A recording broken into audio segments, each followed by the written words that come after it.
Hey guys, how are ya? Welcome back to the Gaming Geezer. Today we're diving into the top 5 civilizations for a religious victory in Civ 6. And when it comes to dominating the religious game, there are a few things I really value in a Civ. First of all, you need a strong early advantage to actually founding a religion, because religion can get pretty competitive, especially on the higher difficulty settings. A solid early faith generation, that's going to get you a pantheon faster, so you get the better pantheons, and we'll be talking about that later. Higher adjacency holy sites for consistent faith gains, because a regular Civ only really is getting that from mountains and natural wonders, etc. You want a way to consistently have higher adjacency holy sites than other Civs, and that is all going to come together to grant you quicker access to the powerful beliefs and enhancer beliefs, which we will be going over as well. So if a Civ can check those boxes, they're well on their way to winning a religious victory. With that in mind, let's jump into the top 5 religious Civs, starting off with Ethiopia. Now Ethiopia, if they've got hills, and that's not too much of a prerequisite, they're an absolute powerhouse. They've got that early faith generation, and thanks to their unique abilities, they are able to keep up in science and culture throughout the game purely by generating faith. That does help enormously in the early game and in the late game. So it gives them a little bit of flexibility, though I would say they're probably more focused on the religious victory type than any of the others. Looking a little bit more closely, they also get nice additional faith bonuses on trade routes. But the main early source of faith bonus is going to come from their ability to get faith from copies of resources, which can scale up very, very quickly. If they have one improved copy of a resource, they're instantly getting one faith, and one faith very early in the game is still very powerful. That's one faith more than other people aren't necessarily getting. Then add on the civic that gives you another one. You're generating two. You're generating double the faith of most civilizations towards the advantage of getting that early pantheon. But if they've got 2 copies of the same resource, this is increasing exponentially. Now you've got 4 faith. If they've got 3 copies of the same resource, now they've got 9 faith. And all of this is actually also giving you additional early culture and science. And anything early is powerful. We've discussed this before in the domination top 10. So they have these early advantages that you will notice, and they are consistent and impactful. However, I would say they're probably not as synergistic as some other leaders on this list, which moves us on very smoothly to number 4. Number 4 is Marley, and with that desert start bias bonus, they have access to desert folklore potential for those enormous faith adjacency holy sites. So they generally have a good source of early faith with their songs of jetty. City centres gain 1 faith and 1 food for every adjacent desert and desert hills tile. It comes with some downsides as well. You get minus 30% production towards constructing buildings and training units, but they can use gold in ways other civilizations can't. This is quite a synergistic civilization, and I've chosen Sundiata Keita as my leader for this Civ because I feel his leader ability is more powerful than Mansa Musa, more consistent. I'd say Mansa Musa is also powerful, but the key word is consistency, and he definitely lacks that. A bad start, and he's pretty much like maybe a C tier civilization, and he's not even in the top 5. But with a real amazing start, he's probably A tier, maybe even S tier. But this guy's a bit more consistent. He's generating all of this gold. He's got these massive, well, hopefully if you get the Desert Folklore Pantheon, you've got these massive holy sites. You're getting adjacency bonus with your commercial hub replacement district. You've got massive gold income coming in. You're buying great works, which is pumping gold and production directly into your cities as well. He snowballs quite heavily when his strategy comes together, and it's consistent. It's relatively consistent. That's why he's number 4. Not as consistent as others higher up on the list, but he has that sort of synergy within his abilities. And that moves us on to our number 3 Civ, the Kema. This Civ benefits enormously from having holy sites. However, one caveat, he has no bonus to getting those holy sites up faster. So if he does get beat into a religion, it's not the end of the world, but obviously he's going to have to rely more on his cultural aspects in this game. But even still, he is going to have to be, maybe even higher up on the list for some people, but his bonuses are just so enormous and synergistic and reliable, and he becomes an absolute monster, faith engine.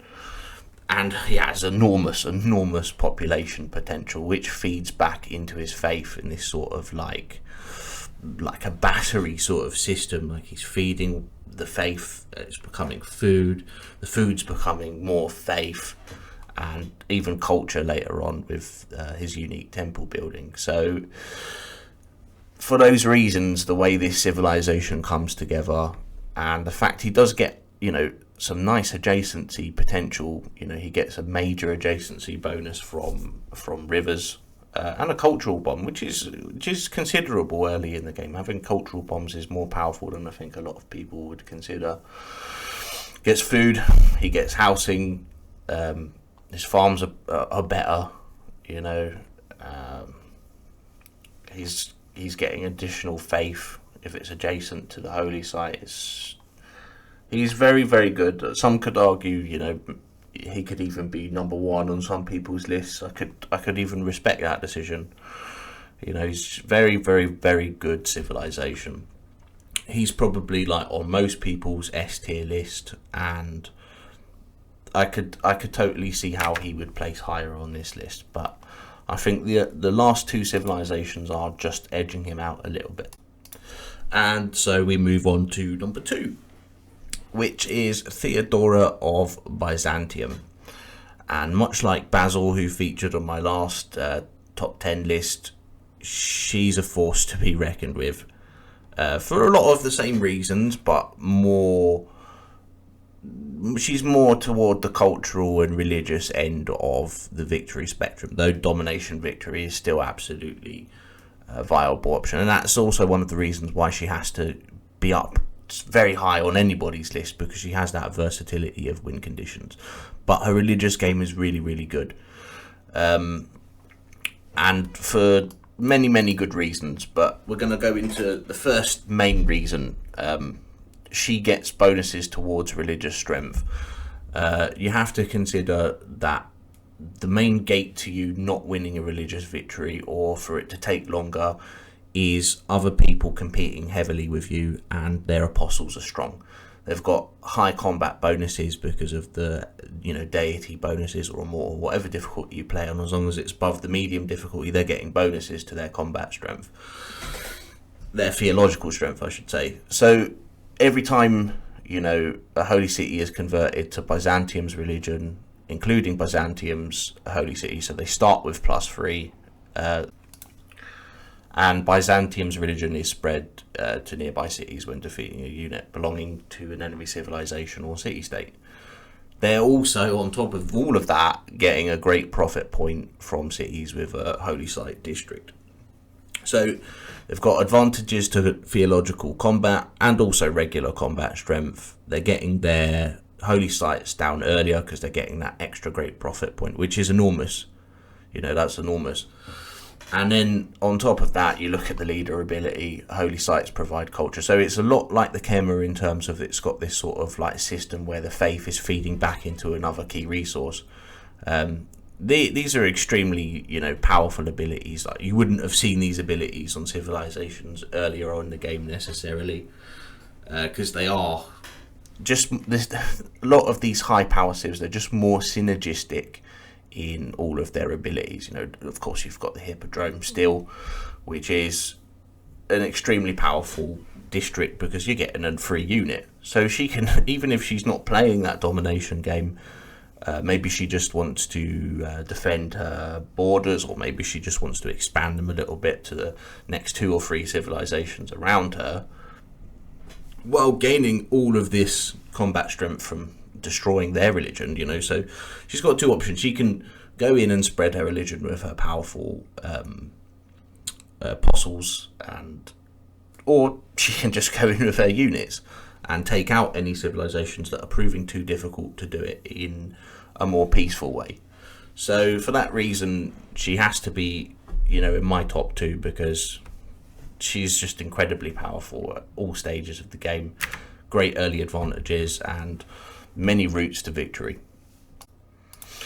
And finally, claiming the top spot is Peter the Great of Russia. And I talk a lot about the newer Civs being, wildly more powerful than the older Civs, having more synergy and just generally being better. Peter is actually one of the original Civs, and he's been top tier since launch, and for good reason. His synergy is unmatched, particularly getting that early Pantheon, getting Dance of the Aurora down, and just having absolutely enormous adjacency bonuses to the Lavra. And he does this in every game I've played, and I've played loads of games of Russia. I love Russia. In every game I've played of Russia, the strategy just works. Yeah, so you could say, okay, well, we've got Marley there. He's much lower down on the list. He also benefits from Desert Folklore, has a start towards Desert Bias, like Russia has a start towards Tundra Bias. They're very different in terms of power because you have so much more Tundra, and it's so much less contested than deserts. Deserts usually right there in the middle of the map, around the equator of the map. You're normally surrounded by civilizations then for that reason, and they just generate less consistently. The desert might be massive, and then you're going to have an amazing game of Marley, but it lacks that consistency. Tundra is almost always very sizable. You're going to get 6-7 cities down, maybe more, maybe less, and you're going to have like +7, +8 adjacency lavras that you're building in half the time. And on top of that, they're giving you great write-up. You don't even need this stuff. This is just all bonuses. You've already got everything you need.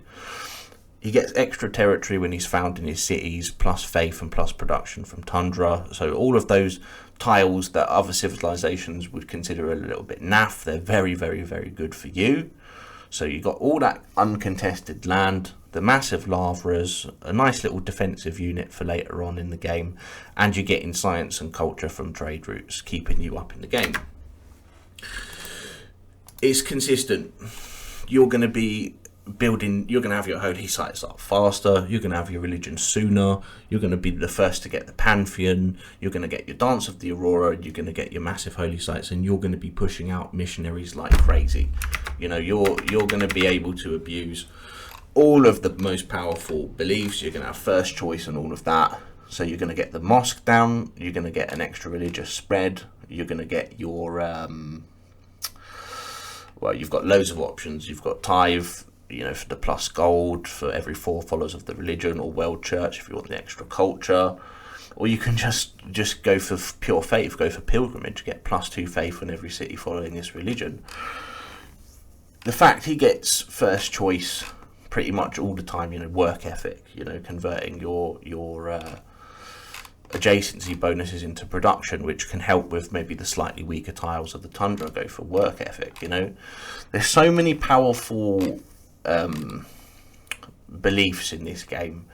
Getting them early is just one of the most powerful early advantages a civilization can have, even if they're not playing a religious game. And with Russia, you just get it first, and it's enormously powerful. And for that reason, he's still the best religious civ. He always has been, and he probably always will be. He's too consistent, too synergistic, and just too focused on getting all those missionaries out before even anybody's even established a religion necessarily. So the earlier the better with religion, and he does it best. So there you have it. That's my top 5 civs for religious victory.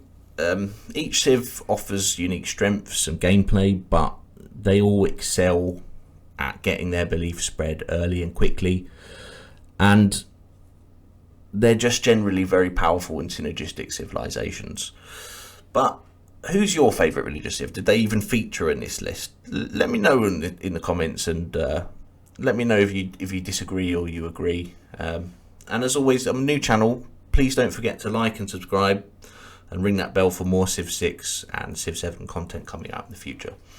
Until next time.